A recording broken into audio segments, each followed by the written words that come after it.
सर्वसामान्यांच्या हक्काचा आवाज जागर जनस्थान। 40 गावात तुम्ही 5 वर्ष आमदार 5 वर्ष खासदार असताना कोणतं असं शाश्वत काम केलं आहे?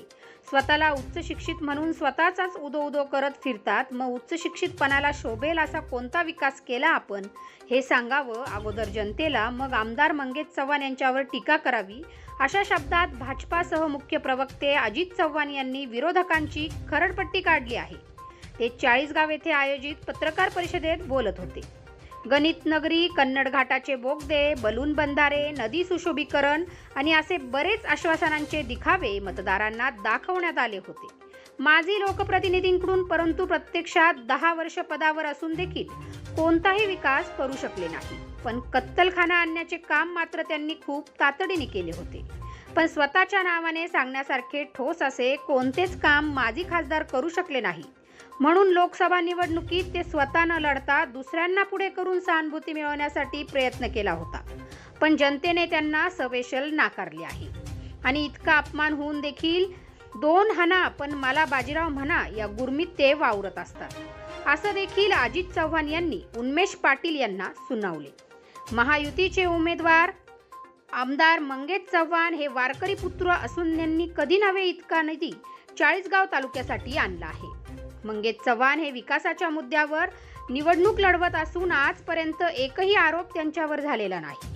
कोरी पाटी आणि विकासाचं व्हिजन असल्याने आमदार मंगेश चव्हाण हे प्रचंड मताने निवडून येतील असा विश्वास देखील त्यांनी यावेळी व्यक्त केला। यावेळी कृषी उत्पन्न बाजार समितीचे माजी सभापती साहेबराव राठोड, युवा मोर्चा तालुका अध्यक्ष गोरख राठोड यांच्यासह पदाधिकारी कार्यकर्ते उपस्थित होते। पत्रकार आणि आपली क्रेडिबिलिटी आहे म्हणून आपण हा प्रश्न उपस्थित करू शकत आहात आणि मी राज्याचा मुख्य प्रवक्ता म्हणून आपल्याला जबाबदारीने उत्तर देण्याकरता इथे उपस्थित आहे। हा घटनाक्रम जर आपण लक्षात घेतला तर आपल्या एक लक्षात आलं पाहिजे की आरोप करणाऱ्याची विश्वासार्हता म्हणजेच क्रेडिबिलिटी काय यावरती त्याच्या आरोपांना उत्तर द्यावं की नाही ठरतं। मला असं वाटतं माझं सकाळीच आमच्या पक्षाच्या सर्व वरिष्ठांशी या विषयावरती बोलणं झालं होतं, पण मी पक्षाचा सहमुख्य प्रवक्ता म्हणून अधिकृतरित्या आपल्याला सांगतो की कृष्णेश्वर पाटील हे विधानसभेच्या निमित्तानं कुठल्याही पदावर नव्हते। लोकसभेनंतर त्यांना त्या पदावरून पदमुक्त करण्यात आलेलं होतं आणि मला असं वाटतं मी विकासाच्या गोष्टी आपल्यापर्यंत पोहोचवण्याकरता या पत्रकार परिषदेमध्ये आलेलो आहे। नकारात्मक गोष्टी आणि माझं व्यक्तिगत मत असं आहे, मी व्यसनाधीनतेच्या सक्त विरोधात वाचलेला माणूस आहे। मी मुंबईत बसून काम करत असलो तरी मी स्थानिक 40 गावकर आहे, त्यामुळे माझ्या तालुक्यातल्या तरुणाईला व्यसनाधीनतेच्या खाईत ढकलणाऱ्या माणसाच्या आरोपांना उत्तर देण्याइतपत मी महत्व देतो। मी भारतीय जनता पक्षाचा सहमुख्य प्रवक्ता आहे आणि मी अधिकृतरित्या आपल्याला सांगतो कृष्णेश्वर पाटील हे विधानसभा निवडणुकीच्या संदर्भात कुठल्याही जबाबदारीच्या पदावरती नाही।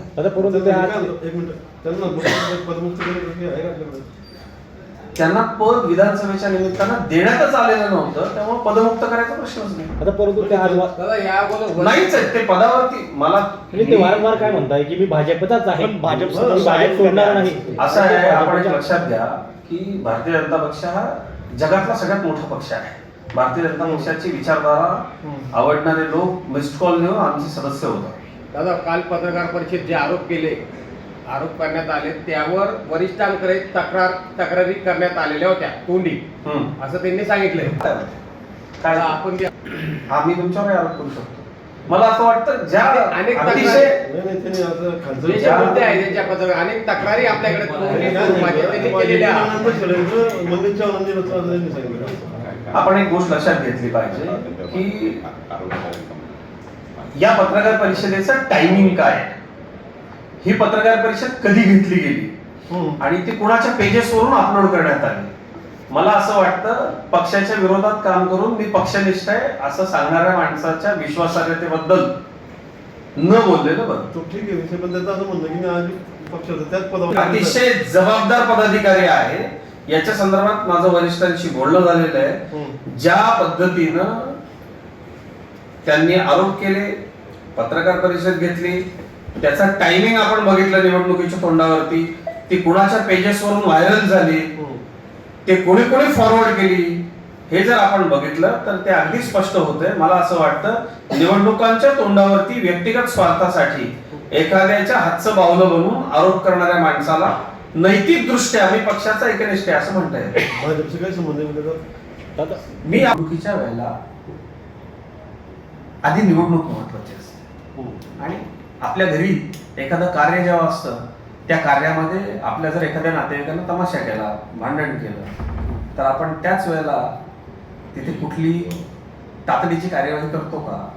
तसाच हा प्रकार आहे. आणि मला असं वाटतं जी भारतीय जनता पक्षाशी खरंच एकनिष्ठ आहे, मुद्दा कुठं होतो माहितीये का, की मी भारतीय जनता पक्षाचा एकनिष्ठ, मी भारतीय जनता पक्षाचा एकनिष्ठ, आणि पक्षासाठी तुम्हाला थोडासाही त्याग करण्याची वेळ आली की तुम्ही पक्षाची गावभर बदनामी करता. ज्यांना पक्षानं आमदारकी दिली, खासदारकी दिली, ज्या गिरीश महाजनांमुळे महाराष्ट्रात नाव झालं, त्या लोकांनी कशा, खरं तर 40गाव तालुक्याच्या भूमीमध्ये अशा पद्धतीची बेईमानी नाही. 40गाव तालुका हा उत्तर महाराष्ट्र हा भारतीय जनता पक्षाशी एकनिष्ठ आहे आणि हे निवडणुकीत सुद्धा दिसलं. इथला मतदार जो आहे अतिशय विचारी मतदार आहे आणि मला भारतीय जनता पक्षाचा कार्यकर्ता म्हणून इतका अभिमान आहे की जंग पछाडून सुद्धा लोकसभेच्या निमित्तानं आपली लायकी काय हे लोकांनी ज्यांना सांगितलं त्यांचा उत्साह अजूनही कमी होत नाही. मला याचं इतकं आश्चर्य वाटतं. म्हणजे काल परवाच काही ठिकाणी असे प्रकार घडले की मी महाराष्ट्राच्या सार्वजनिक जीवनातून निवृत्ती घेतली असती माझ्याबद्दल जर असं काही घडलं असतं तर. इतकं लोकांनी नाकारल्यानंतर पण 2 हाना पण बाजीराव म्हणा, ही जी काय खुमखुमी आहे ही जिरत नाही. मला याचं खूप आश्चर्य वाटतं. प्रकार काय घडलाय तो पत्रकारांनी निश्चित शोध घ्यावा आणि तो चौकटीत छापावा, म्हणजे आपली पात्रता काय आहे हे संबंधितांना कळेल असं मला वाटतं.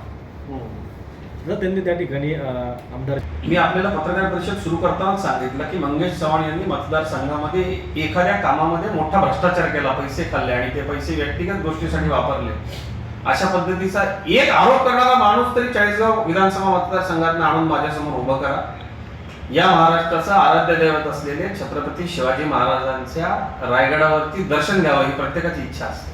पंढरीच्या वारीला जावं ही महाराष्ट्राच्या गरीबातल्या गरीब मातापित्याची इच्छा असते आणि आपल्याकडे शिवरायांचा रायगड आणि पंढरपूर हे सर्वोच्च तीर्थक्षेत्र आहे आपले आणि त्या तीर्थक्षेत्रांना इतरांना घेऊन जाणं हे पुण्यप्रद समजलं जातं. या पुण्याच्या कामामध्ये ज्यांना पाप दिसतं त्यांच्या मनामध्ये किती नीचता आहे हे आपण स्पष्ट होतं. दादा नगर बाळूभाऊंच्या कुटुंबाशी आमचे अनेक वर्ष जुने संबंध, माझ्या ज्येष्ठ बंधूंचे ते मित्र होते आणि त्या संपूर्ण प्रक्रियेमध्ये म्हणजे अगदी त्यांचं निधन झाल्यानंतर सुद्धा आम्ही तिथे सगळे उपस्थित होतो, आम्ही होतो आणि आमच्या सगळ्यांकरता हा खूप व्यक्तिगत अतिशय वाईट प्रसंग होता. कारण मी तर अगदी लहानपणापासून माझ्या बंधूंच्या सोबत त्यांचे भाऊ, माझे भाऊ हे गेल्या अनेक दशकांचे मित्र आहेत. मला असं वाटतं एखाद्या दुःखद गोष्टीचं अशा पद्धतीचं अश्रू काढून राजकारण करणं जेव्हा माणसाच्या हातामध्ये काहीच नसतं. आम्ही आणल्या, आपण सगळ्यांनी ते पाहिलं असेल की आपल्या खात्यावरती जे पैसे आले, म्हणजे शेजारी माझ्या छत्रपती संभाजीनगर जिल्हा आहे जिथं माझी शेती आहे, बाजूच्या शेतकऱ्यांना दुष्काळाचे पैसे आले तर नाही. या तालुक्यामध्ये सर्वाधिक मदत राज्य सरकारच्या माध्यमातून आणण्याचं काम आम्ही केलं, याचा मला अभिमान आहे. मला या निमित्तानं आपल्याला इतकं सांगायचं की ज्या पद्धतीनं ते आता सध्या एक गोष्ट बोलतात ती बघितलं 2 दिवसात शाश्वत विकास, 231 कोटी रुपयांची पाणी पुरवठा योजना आमदार मंगेश चव्हाण यांच्या माध्यमातून आणली आहे. हा शाश्वत विकास नाहीये का? शेतकऱ्यांसाठी लोंढे वरखेडे बॅरेजमधनं 612 कोटी रुपयांचा बंदिस्त कालवा आणण्यात आलेला आहे. हा शाश्वत विकास नाहीये का? ज्या पद्धतीनं दळणवळण आणि आसपासच्या पायाभूत सुविधांचा विकास झाला, त्याच्यासाठी शेकडो कोटी रुपये लागले, हा काही शाश्वत विकास नाहीये का? मला असं वाटतं लोंढेवरकडे बॅरेज करता माझे नेते आदरणीय गिरीश भाऊंच्या मार्गदर्शनाखाली आमदार मंगेश चव्हाण यांनी जे प्रयत्न केले त्यातनंच हे शक्य झालेलं आहे. आपण पत्रकार आहात, आपल्याला सर्व शासकीय पाठपुरावा कसा होतो हे चांगलं माहिती आहे.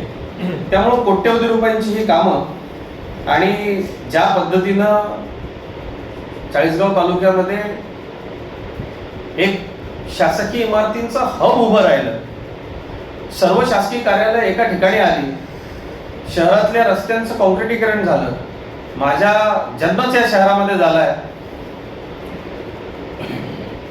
मुख्य चौक इतक्या वाईट स्थितीमध्ये होते, ते सगळं आज बदललंय. मला असं वाटतं आमच्या पक्षाचे आमदार मंगेश चव्हाण यांच्या कारकिर्दीमध्ये हे सगळं झालेलं आहे. आणि मंगेश पर्वत नावाचा आम्ही काय विकास केलेला आहे त्याची ही पुस्तिका चाळीसगाव तालुक्यात आम्ही घरोघरी आमच्या सर्वसामान्य मतदारांपर्यंत पोहोचवलेली. त्यातनं आम्ही केलेलं काम बोलतोय. मला तर असं वाटतंय विरोधकांना फार त्यांचं नाव घेण्याची किंवा इतर गोष्टी बोलण्याची फार आवश्यकता नाहीये, पण तरी देखील मी आजची पत्रकार परिषद घेतोय ती चाळीसगावकरांच्या सामान्य चाळीसगावकरांच्या पर्यंत पोहोचण्याकरता घेतोय की आपण सगळ्यांनी एका गोष्टीचा विचार केला पाहिजे की आतापर्यंत आपलं गाव कसं होतं आणि मागच्या 2.5 वर्षामध्ये मधल्या काळामध्ये हे ज्यांचा आईस्क्रीमचा कोण हातात घेऊन फिरत आहे त्यांचं सरकार या राज्यामध्ये होतं. जिथं जिथं महायुतीचे आमदार होते त्या ठिकाणची सगळी कामं बंद केली होती. आम्हाला असं एक कर्तृत्ववान लोकप्रतिनिधी लाभलाय की आमचं सरकार नसताना सुद्धा चाळीसगावचं एकही काम थांबलं नाही. हे मला अतिशय अभिमानानं या ठिकाणी नमूद करायचं आहे की आमदार आणि लोकप्रतिनिधी हा कर्तृत्ववान असला पाहिजे, त्याचा थेट संपर्क असला पाहिजे. मी अनेक वर्ष ज्या ठिकाणाहून महाराष्ट्राचं राजकारण प्रत्यक्ष हलतं चालतं त्या ठिकाणी 2 दशकाहून अधिक काळ माझा गेलेला आहे. त्यामुळे मी अतिशय आत्मविश्वासानं सांगू शकतो की अशा अनेक योजना, असे अनेक पैसे सत्ताधारी पक्षाचा आमदार असला तरी देखील त्याला आणणं अवघड असतं. अशा अनेक प्रोजेक्ट्सना आणि अशा अनेक प्रकल्पांना चाळीसगावला आणण्यामध्ये मंगेश चव्हाण हे यशस्वी ठरलेत. ही त्यांची व्यक्तिगत कामगिरी आहे, हे त्यांचं व्यक्तिगत योगदान आहे. आणि म्हणून मला असं वाटतं की शासकीय योजनांचे पैसे सर्वाधिक आमच्याकडे, आमच्या पाणीपुरवठा योजनांकरता भरपूर पैसे आले, आमच्या सिंचन योजनांच्या करता पैसे आले, मतदारसंघामधल्या रस्त्यांच्या बाबतीमध्ये अनेक वर्ष म्हणजे मला असं वाटतं की काही महत्वाच्या बाबतीमध्ये 89ला खासदार असताना एरंडोलच्या रस्त्याच्या बाबतीमध्ये, इथल्या आमच्या याच्या बाबतीमध्ये तिथपासून फॉलोअप सुरू होता. मग आपण आमदार खासदार असताना काही झालं का नाही? आपल्या गावामध्ये आपल्या गावाचं ग्रामपंचायतीचं कार्यालय आम्हाला बांधावं लागलं. आपण या सगळ्याचा अंतर्मुख विचार केला पाहिजे. आणि मला असं वाटतं की तालुक्याची जनता अतिशय सुज्ञ आहे, लोकांना कळतंय की इतक्या ताकदीनं काम करणारा एक तरुण आमदार ज्याची महाराष्ट्रामध्ये चर्चा आहे. आणि या निमित्तानं मला चाळीसगाव तालुक्याच्या जनतेला इतकंच सांगायचं आहे की राज्यामध्ये महायुतीचं सरकार पुन्हा येणार आहे आणि आम्ही निवडून दिलेले आमदार हे मंत्री होणार आहे. त्यामुळे आपण सगळ्यांनी आपल्या मतदारसंघासाठी, आपल्या जनतेच्या भवितव्याकरता एका कर्तृत्ववान आमदाराला, युवा आमदाराला आपण निवडून दिलं पाहिजे. आणि एक गोष्टही मला इथं विरोधकांना एक सांगायची आहे की एका पैशाचा भ्रष्टाचार केला असा आरोप तुम्हाला मंगेश चव्हाण यांच्यावर करता येईल का? भारतीय जनता पक्षाचा अतिशय निष्ठावान कार्यकर्ता म्हणून मंगेश चव्हाण यांनी विकासाचे इथं असलेले जे डोंगर आहेत, जनतेची विनम्रपणे केलेली जी सेवा आहे. आणि मला अभिमान आहे की माझे सहकारी हे गोडगोड बोलत नाहीत, खोटं बोलत नाहीत, जे आहे ते स्पष्टपणे लोकांना सांगतात, दिलेला शब्द पाळतात. आपल्या व्यक्तिगत व्यवसायातनं त्यांनी साधलेली प्रगती, त्यातनं जी ईर्ष्या निर्माण झालेली आहे, त्या ईर्ष्येला पूर्ण करण्याकरता वेगवेगळ्या पद्धतीने आरोप केले जातात. पण एकही व्यक्तिगत आरोप एकही व्यक्तिगत आरोप इथल्या लोकप्रतिनिधी असलेल्या आमदार मंगेश चव्हाण यांच्यावरती विरोधकही करू शकत नाही. हे त्यांचं दुर्दैव आहे मला असं वाटतं. आणि अशा कर्तृत्ववान व्यक्तीला चाळीसगावची जनता पुन्हा निवडून देईल, मला याचा विश्वास आहे. पण अधिकाधिक मताधिक्य देण्याकरता आमच्या आसपासच्या भागामध्ये ज्यांचं नाव चाळीसगाव विधानसभेच्या मतदार यादीमध्ये, त्या सर्व मतदारांनी मोठ्या संख्येनं मतदानाला यावं आणि मंगेश चव्हाण यांना अतिशय जबरदस्त मताधिक्यानं विजय करावं असं मी आपल्या माध्यमातून विनम्रपणे आवाहन करतो. आपले काही प्रश्न असतील तर ते आवाहन